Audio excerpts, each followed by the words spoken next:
Namaste yogis. My name is Johanna and today we are going to be exploring Ekapada Rajakapotasana. In other words, best known as half pigeon pose. This posture, it is done mainly after sun salutations, warriors, standing postures, peak postures, basically toward the end of the practice, ideal to stretch the hips. So we're going to start by coming into downward facing dog, Ardha Mukha Savasana, and just establish your downward dog here. You're going to bring the right leg with an inhale toward the sky. Square the hips. Exhale, traveling with your leg, with the right knee to the chest. Externally rotate the right hip. You start bringing both hips down, left knee down, creating similar to the number 7, right leg and left leg. What you want to avoid is for the right knee to land between your hands, right? That restricts the posture, restricts the movement. Looking over the left shoulder, make sure the left leg is straight. Toes are also pointing straight back toward the mat. Balance the weight evenly. Equanimity at the hips. Pressing the hands onto the mat. You can remain here. You already feel the stretch right hip, right glute, left hip flexor. So there's many benefits to this posture already. If you would like to progress the posture, go ahead. Come to the forearms.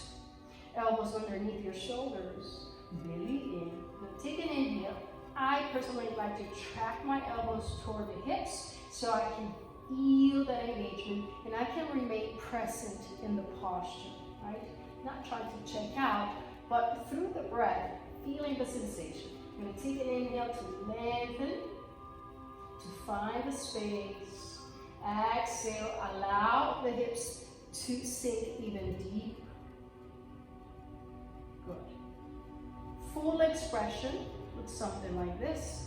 And extend the arms all the way forward, shoulder width distance, chin down onto the mat or your forehead.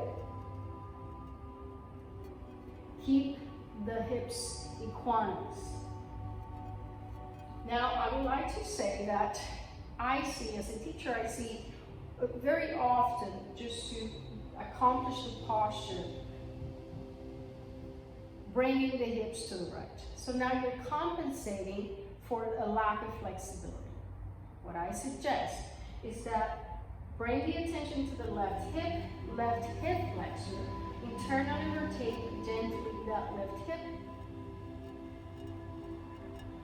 the left inner thigh, and feel the hips balancing. And just breathe through it. I recommend 3 to 5 cycles of breath. If this is still too much, well, reach for your block. You can lift the right hip and place the edge of the right of the block right underneath your right glute.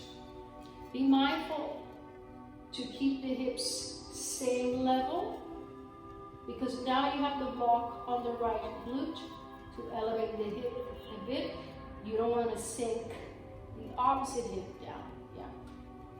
If this is still too much, it's not attainable for you today, no worries. We can modify even further by laying flat on your back, relaxing the neck, your shoulders, the spine, keeping the knees tracking the ankles and your toes pointing forward.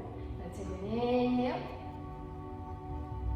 Exhale, externally rotate your right hip, bend the knee, and place the right heel right above the left knee, creating a figure 4.